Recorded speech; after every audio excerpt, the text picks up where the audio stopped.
Episode 224 new year's eve. Mohit ने जिन लोगों के नाम लिए थे उन लोगों ने मोहित को देखने के लिए अपना सर उठा लिया। हालांकि अपने दिलों में वो लोग थोड़ा बहुत गिल्ट तो फील कर ही रहे थे और उन्हें लग रहा था कि उन्हें एक मासूम लड़की के साथ ऐसा नहीं करना चाहिए था। लेकिन अब तक उन्होंने सिर्फ यही सोचा था कि वो अपने मोहित सर के फ्यूचर और सेफ्टी के लिए ऐसा कर रहे हैं। वो मोहित से सजा पाने के लिए पहले से ही तैयार थे और चाहते थे कि उन्हें सजा दी जाए। मोहित ने उनके दिलों में झांक कर देख लिया था और इसलिए उनकी हंसी उड़ाते हुए कहा, वाह बहुत बढ़िया। आप में से किसी को भी इस बात के लिए जरा सा भी डर नहीं है ना? Not bad.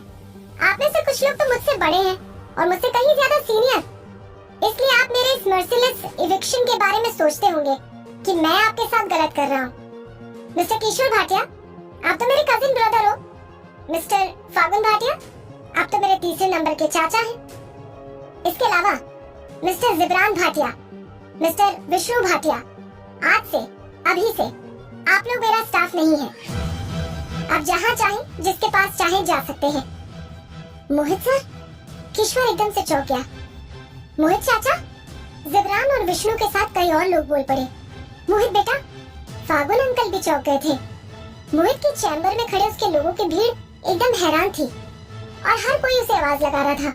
वो सभी मोहित से सजा पाने के लिए तैयार थे, लेकिन उन्होंने ये कभी नहीं सोचा था कि मोहित उन्हें इतनी जबरदस्त सजा देगा कि उन्हें अपने अपने घर से बाहर खदेड़ दिया जाएगा। मोहित बेटा, फागुन अंकल ने कहा, हम ये सब आपकी भलाई के लिए ही कर रहे थे। वो लड़की आपके लिए बहुत कमजोर है। वो आपके लिए किसी भी एंगल से सूटेबल नहीं है। भले ही हमारे तरीके एक्सट्रीम थे, खतरनाक थे, लेकिन हम सभी आपके लिए लॉयल हैं। आप जैसे चाहो हमें सजा दे सकते हो, लेकिन प्लीज हमें यहाँ से बाहर मत निकालो। एग्जैक्टली मोहित सर, प्लीज इस बार हमें माफ कर दीजिए। भीड़ में से कई लोग एक साथ बोल पड़े, माफी मांगने में आप लोगों ने बहुत देर कर दी है। मोहित की आंखों ने अपने स्टाफ को अच्छी तरह से देखा। उनमें से कई लोग तो ऐसे थे जिन्हें उसने बचपन से बड़ा होता हुआ देखा था और उन्होंने उसके साथ कई तूफानों का सामना भी किया था। मूविंग यार्ड में एंटर कर सकने का मतलब था कि उन्होंने अपनी जिंदगी उसे सौंप दी थी। वो उन्हें जाते हुए कैसे देख सकता था? लेकिन उनके लिए मोहित सर होने के नाते कुछ चीजें ऐसी थी जो उसे करनी जरूरी थी।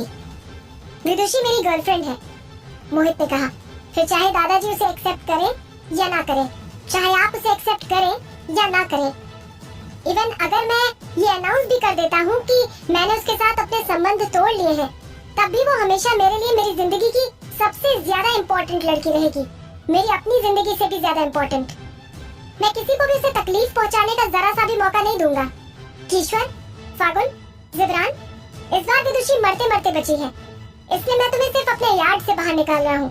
अगर ऐसा दोबारा होता तो आप सभी को अपने परिवारों के साथ अपनी जान देकर इसकी कीमत चुकानी पड़ेगी। ये ठीक नहीं है। एक छोटी सी बच्ची की तेज आवाज सुनाई दी।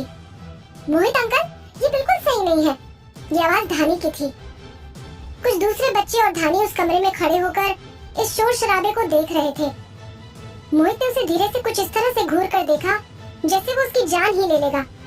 मोहित की नजरें मिलते ही उस छोटी सी लड़की धानी की सांसें अटक गईं और उसे ऐसा लगा जैसे उसे सांस लेने में परेशानी हो रही थी। लेकिन धानी ने हिम्मत जुटाई और कहा, मोहित अंकल, ये सिचुएशन मेरी वजह से पैदा हुई थी। उस दिन हम में से कई बच्चे आइलैंड पर एक कॉम्बैट क्लास अटेंड कर रहे थे और हमें रैंडमली एक अच्छा सा टारगेट चुनना था। आप तो जानते ही हैं कि आइलैंड पर कोई भी एडल्ट पोटेंशियल टारगेट हो सकता है। इनसे किसी ने कभी भी कोई बदला लेने की कोशिश नहीं की थी, लेकिन हमने अपनी कॉम्बैट क्लास के दौरान उन्हें अपना टारगेट बनाया था। हाँ मोहित अंकल, ये बात बिल्कुल सही है। ये देखकर कि उसके मम्मी डैडी भी निकाल दिए जाने वाले हैं, समर को भी बहुत चिंता होने लगी थी। ये सिर्फ एक सिंपल सा ट्रैप था और ये इतना खतरनाक भी नहीं था। अगर उनकी जगह उस आइलैंड का कोई और अडल्ट होता तो भले ही वो ट्रैप में फंसकर गड्ढे में गिर जाता, लेकिन फिर भी वो इसे देखकर हंसता और हंसकर टाल देता। हमें क्या पता था कि मिस शर्मा का रिएक्शन इतना बड़ा और सीरियस होगा और वो इतनी कमजोर निकलेंगी। मेरे डैडी को भी यही लगता है कि आइलैंड का एक छोटा सा बच्चा भी उनसे ज्यादा बहादुर है। हमें तो बस इस बात का डर था कि आप किसी यूजलेस लड़की से शादी ना कर ले, इसलिए हमने आपके रिश्ते को अपोज किया था। मोहित के चैम्बर में बच्चों की तेज आवाज गूंज उठी और किसी ने भी उन्हें डांट कर रोकने की कोशिश नहीं की। वो बच्चे बिल्कुल वही कह रहे थे जो भाटिया फैमिली के एडल्ट्स मोहित को बताना चाहते थे। एक ऐसी लड़की जो एक एवरेज इंसान से भी ज्यादा कमजोर थी, उसके साथ रहने के लायक नहीं थी। विदुषी उतनी कमजोर नहीं है जितना आप लोगों को लगता है, मोहित ने कहा। ट्रैप के अंदर कुछ ऐसा था जिसने उसे प्रोवोक कर दिया था और उसकी वजह से उसे मेंटल ब्रेकडाउन हो गया था। विदुषी अंधेरे से डरती है और वो उसने अपना सर हिलाया और आगे की बात नहीं कही। मोहित ने अपने मन में अभी थोड़े दिन पहले का ही एक सीन याद किया। Music in the valley festival खत्म होने के कुछ समय बाद जब वो फॉरेन से लौटा था तो वो सीधे विदुषी से मिलने के लिए चला गया था। उस समय सुबह के करीब 3 या 4 बज रहे थे। विदुषी सो रही थी लेकिन उसके बेडरूम की लाइट तब भी जल रही थी। मोहित ने सोचा कि वो लाइट बंद करना भूल गई होगी। एक बार फिर से बाद में जब विदुषी सो रही थी तब मोहित फिर उसके बेडरूम में गया था और देखा कि लाइट उस समय भी चालू ही थी। उसने शुरू में इतना ध्यान नहीं दिया, लेकिन अभी-अभी हुए स्ट्रैप वाले इंसिडेंट के बाद उसे लगने लगा था कि कुछ तो एबनॉर्मल है। शायद विदुषी लंबे समय तक डार्क एनवायरनमेंट में नहीं रह पाती थी। क्या वो कभी अंधेरे में कैद रही थी? मोहित इस बारे में और ज्यादा सोचने की हिम्मत नहीं कर पाया। उसने बच्चों की तरफ देखा और कहा, तुम लोग ठीक कह रहे हो। कॉम्बैट क्लास के रेफरेंस में एक ऐसा रूल तो जरूर है, लेकिन अब एक रूल ऐसा भी है जो बाकी सभी रूल्स के ऊपर है, सुपीरियर है। आज से, अभी से किसी को भी विदुषी को जरा सा भी नुकसान पहुंचाने की इजाजत नहीं है, वरना मैं इस बात की जरा सी भी परवाह नहीं करूंगा कि ये कॉम्बैट क्लास है या फिर वो मेरा कौन सा स्टाफ है या फैमिली मेंबर है। इसके बाद मैं जो उसके साथ करूंगा वो कहीं से भी अच्छा नहीं होगा। सब एकदम चुप हो गए। रूल्स सिर्फ उन्हीं लोगों के लिए बनाए जाते हैं जो उनको एक्सेप्ट करके फॉलो करने के लिए तैयार होते हैं या फिर जिन्हें उन्हें फॉलो करने के लिए मजबूर किया जाता है। मोहित जैसे एक स्ट्रॉन्ग इंसान की मौजूदगी में उन सभी के बहाने एक बकवास से कम नहीं थे।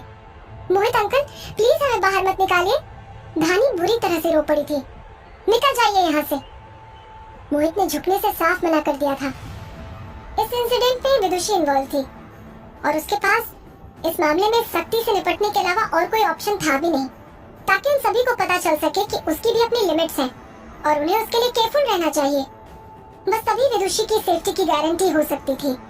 मोहित पलट गया और अपने सभी फैमिली मेंबर्स की भीड़ को पीछे छोड़ते हुए सीधा वहां से निकल गया। उन सभी को निकाल दिया। सूदिंग गार्डन में बैठे मिस्टर भाटिया अपनी चाय की चुस्कियां ले रहे थे। हाँ, लेकी अंकल ने बूमिंग यार्ड में जो कुछ भी हुआ था उसके बारे में मिस्टर भाटिया को अच्छी तरह से बता दिया था। हमारा मोहित आसमान से गिरी किसी बिजली से कम नहीं है। उसका गुस्सा वाकई में बिजली की गड़गड़ाहट जैसा है, मिस्टर भाटिया ने हल्के से कहा। बस बात इतनी सी है कि वो उस पनौती वाली लड़की के लिए इस हद तक जा रहा है। मिस्टर भाटिया ने अपना सर हिलाते हुए आह भरी। 2 लोगों को हायर कर लो जो उन दोनों पर नजर रख सके। उन्हें ये जिम्मेदारी दे दो कि मोहित उस पनौती के साथ फिर से अपना रोमांस शुरू ना कर पाए। ठीक है, लेकी अंकल ने जवाब दिया, लेकिन अपने दिल में एक आह भी भरी। वो सचमुच स्टार क्रॉस्ड लवर्स थे। विदुषी शर्मा नाम की उस छोटी सी लड़की को रेस्ट्रिक्ट करने का क्या कारण हो सकता था? इससे कोई फर्क नहीं पड़ता कि वो कैसे पैदा हुई थी या वो कमजोर थी या स्ट्रॉन्ग। उसके साथ सिर्फ एक ही प्रॉब्लम थी, वो ये थी कि वो बदकिस्मती के साथ पैदा हुई थी और उसे अकेले रहने का श्राप मिला हुआ था। वो भाटिया फैमिली में कैसे एंटर कर सकती थी? मिस्टर भाटिया बहुत ज्यादा अंधविश्वासी थे और उन्हें मनाने का कोई भी तरीका नहीं था। मोहित के लिए उस इंसान को ढूंढना बहुत मुश्किल था जिससे वो प्यार करता था। लेकिन नए साल के एक दिन पहले की शाम जब विदुषी का हेलीकॉप्टर लैंड हुआ तो शहर में बर्फ जमी हुई थी। विधि अपने पतले से कपड़ों में लिपटी हुई हेलीकॉप्टर से नीचे उतर गई। ठंडी हवा चल रही थी और वो उस खुली हवा और बर्फ में अकेली खड़ी थी। खैर, आज फैमिली रियूनियन का दिन था। आज उसके जैसा अकेला कौन हो सकता था? उसका शरीर काफी बुरी तरह से थका हुआ था। उसके शरीर में काफी तेज दर्द भी हो रहा था और फैंटम ने जो घाव उसे दिए थे वो उस पर काफी भारी पड़ रहे थे।